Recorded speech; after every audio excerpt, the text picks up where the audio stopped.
ఓం లక్ష్మీ గణపతి నమః, సర్వసిద్ధి వెంకటేశ్వరాయ నమః. ఇప్పుడు మనం ఉగాది తర్వాత శ్రీ పరాభనామ సంవత్సరంలో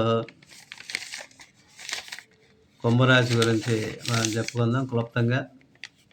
ఈ సంవత్సరం పరిస్థితులు బాగా అనుకూలించేటట్లు లేవు. కోర్టు వ్యవహారంలో కూడా కొద్దిగా అపజయం వచ్చే అవకాశం కనబడుతుంది.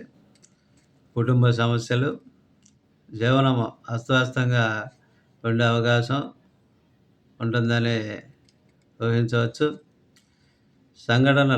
ఊహించని సంఘటనలు, అవమానాలు ఈ సంవత్సరం మరి పంచాంగం ప్రకారం జరుగుతున్నాయి కాబట్టి వీరు కొద్దిగా జాగ్రత్తలు తీసుకుంటే మంచిది. అలాగే వీరికి ఆదాయం 2, వ్యయం 8, రాజపూజ్యం 4, అవమానం 2. అవమానాలు తక్కువగానే ఉన్నాయి. ఈ సంవత్సరం కొద్దిగా ఆర్థిక పరిస్థితులు సరిగా లేవు కాబట్టి జాగ్రత్తగా ఉంటే సరిపోద్ది. అలాగే మీనరాశి వారికి ఎలా ఉందో చూద్దాం క్లుప్తంగా. ఈ సంవత్సరం ఏలినాటి శని అంతగా బాధించదని చెప్పవచ్చు. ఏలినాటి శని బాధించదు ఈ సంవత్సరం. ఖర్చులు అధికం, దూర ప్రాంత తీర్థయాత్రలు చేయుదురు.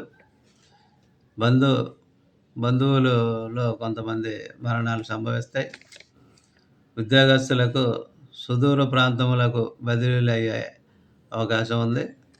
అదే సంతానానికి మంచి వృద్ధి కలిగే అవకాశం కూడా ఉంది ఈ సంవత్సరం. అలాగే వీరికి ఆదాయం 14, వ్యయం 11, రాజపూజ్యం 7, అవమానం 2గా చెప్పుకోవచ్చు ఈ సంవత్సరం. అలాగే మీరు కూడా దీనిని బట్టి సంవత్సర ఫలితాలు క్లుప్తంగా తెలుసుకున్నాం.